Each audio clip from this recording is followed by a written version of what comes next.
प्यारे बच्चों, नमस्कार। इस समय हम आप लोगों को कक्षा 10 के संस्कृत के छात्रों को संस्कृत पदपूषम का 5वां पाठ विद्यार्थी चर्या पढ़ा रहे हैं। विद्यार्थी चर्या जो कि मनुस्मृति से लिया गया है ये पाठ है, और इसमें विद्यार्थियों की दैनिक क्रियाओं के बारे में बताया गया है कि विद्यार्थियों को दैनिक कार्य कैसे कैसे करने चाहिए, रोज़ाना के कार्य किस तरह से करने चाहिए, उसके बारे में इसमें बताया गया है। तो इसका 8 श्लोक तक हमने पहले पढ़ाया था। आज 9वां श्लोक आप लोगों को पढ़ा रहे हैं। 9वां श्लोक देखिए, ये राजीव प्रकाशन की 57 नंबर पेज पर है। तो 9वां श्लोक देखिए, सर्वम परवशम दुखम सर्वम आत्मवशम सुखम एतद् विद्यात् समासेन लक्षणम सुख दुखयोः। अब बच्चों, हमने पहले भी बताया था कि सबसे पहले किसी श्लोक का अर्थ जानने के लिए उसका शब्द विभाग करना बहुत ज़रूरी है। तभी ही हम शब्द विभाग करने के बाद ही सही सही अर्थ को जान सकते हैं। तो इसका शब्द विभाग है, सर्वम परवशम दुखम सर्वम आत्मवशम सुखम एतद् विद्यात् समासेन लक्षणम सुख दुखयोः। इसका अन्वय देखिए बच्चों, अब पेज नंबर 69 राजीव प्रकाशन की पेज नंबर 69 में है अन्वय इसका। तो अन्वय देखिए, सर्वम परवशम दुखम सर्वम आत्मवशम सुखम एतद् सुख दुखयोः समासेन लक्षणम विद्यात्। सर्वम परवशम दुखम, सर्वम माने सबसे बड़ा, परवशम माने दूसरों के वश में रहना, सर्वम दुखम सबसे बड़ा दुख है। सबसे बड़ा दुख जो होता है वो दूसरे के वश में रहना।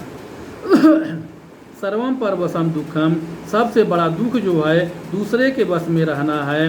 और सर्वम आत्मवशम सुखम, और सबसे बड़ा सुख जो है अपने वश में रहना यानी स्वतंत्र रहना ही सबसे बड़ा सुख है। एतत् सुख दुखयोः समासेन, इस प्रकार सुख और दुख को समासेन माने संक्षेप में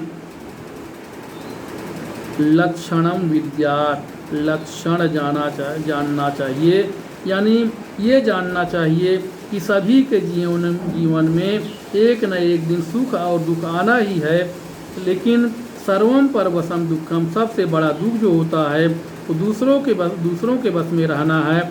और सबसे बड़ा सुख जो है अपने वश में रहना यानी स्वतंत्र होकर के रहना सबसे बड़ा सुख है। एतत् सुख दुखयोः समासेन, इस प्रकार यह सुख दुख का संक्षेप में लक्षणम विद्यात् माने लक्षण जानना चाहिए। इस देखिए, सर्वम परवशम दुखम, सबसे बड़ा दुख दूसरों के वश में रहना होता है। और सर्वम आत्मवशम सुखम, सबसे बड़ा सुख अपने वश में रहना या स्वतंत्र रहना सबसे बड़ा सुख होता है। एतद् माने इस प्रकार, एतद् माने यह, सुख दुखयोः समासेन, सुख और दुख का समासेन माने संक्षेप में, लक्षणम माने लक्षण, विद्यात् माने जानना चाहिए। इन्हें सबसे बड़ा सुख सबसे बड़ा दुख जो होता है वो दूसरों के वश में रहना सबसे बड़ा दुख होता है। सर्वम आत्मवशम सुखम, सबसे बड़ा सुख अपने वश में या स्वतंत्र रहना सबसे बड़ा सुख होता है। एतद् माने यह, सुख दुखयोः समासेन, सुख और दुख का संक्षेप में लक्षणम विद्यात्, लक्षण जानना चाहिए। बच्चों, अब अगला श्लोक देखिए, एकाकी चिंतयेन् नित्यम विविक्ते हितमात्मनः एकाकी चिंतयानो ही परम श्रेयोधिगच्छति। अब इसका शब्द विभाग देखिए, एकाकी चिंतयेत् नित्यम विविक्ते हितम आत्मनः एकाकी चिंतयानः ही परम श्रेयः अधिगच्छति।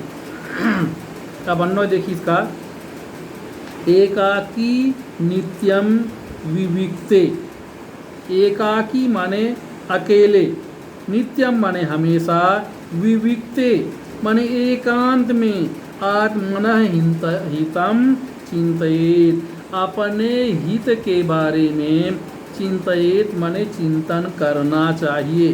एकाकी माने अकेले, नित्यम माने हमेशा, विविक्ते माने एकांत में, आत्मना हितम माने अपने हित के बारे में, चिंतयेत माने सोचना चाहिए, विचार करना चाहिए, चिंतन करना चाहिए। ही माने क्योंकि एकाकी चिंतयानः, अकेले चिंता करने वाला व्यक्ति, ही माने क्योंकि एकाकी चिंतयानः, अकेले चिंता करने वाला व्यक्ति ही परम श्रेय अधिगच्छति, परम श्रेय को या परम कल्याण को अधिगच्छति माने प्राप्त करता है। इस देखिए, एकाकी माने अकेले, नित्यम माने हमेशा, विविक्ते माने एकांत में, आत्मनः हितम चिंतयेत अपने हित के बारे में, चिंतयेत माने चिंतन करना चाहिए, सोचना चाहिए या विचार करना चाहिए। ही माने क्योंकि एकाकी चिंतयानः, अकेले चिंतन करने वाला व्यक्ति, परम श्रेय अधिगच्छति, परम कल्याण को प्राप्त करता है या परम श्रेय को प्राप्त करता है। एक बार फिर देखिए, एकाकी माने अकेले, नित्यम माने हमेशा, विविक्ते माने एकांत में, आत्मना हितम चिंतयेत अपने हित के बारे में सोचना चाहिए, चिंतन करना चाहिए। ही माने क्योंकि एकाकी चिंतयानः, अकेले चिंता करने वाला व्यक्ति, परम श्रेय अधिगच्छति, परम श्रेय को प्राप्त करता है या अत्यधिक मंगल को प्राप्त करता है या उसका अधिक कल्याण होता है। तो इस प्रकार से बच्चों ये आपका 5वां पाठ समाप्त हुआ।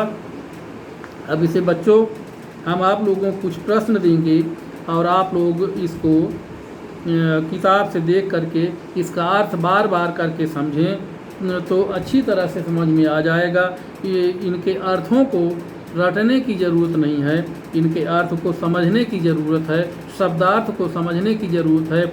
यदि आप शब्दार्थ को समझ गए तो अर्थ अपने आप ही बड़ी ही आसानी से निकल आएगा। तो एक बार फिर से इसका अर्थ देख लीजिए। एकाकी नित्यम विविक्ते आत्मना हितम चिंतयेत, अकेले, एकाकी माने अकेले, नित्यम माने हमेशा, विविक्ते माने एकांत में, आत्मना हितम चिंतयेत अपने हित की चिंता करनी चाहिए। ही माने क्योंकि एकाकी चिंतयानः, अकेले चिंता करने वाला व्यक्ति, परम श्रेय अधिगच्छति परम कल्याण को प्राप्त करता है या अधिक कल्याण को प्राप्त करता है या उसे अधिक लाभ होता है। इस प्रकार से बच्चों अब ये 5वां पाठ समाप्त हुआ। इसके बाद हम आप लोगों को कुछ गृह कार्य देंगे, उसके बाद तब अगला पाठ शुरू करेंगे। धन्यवाद।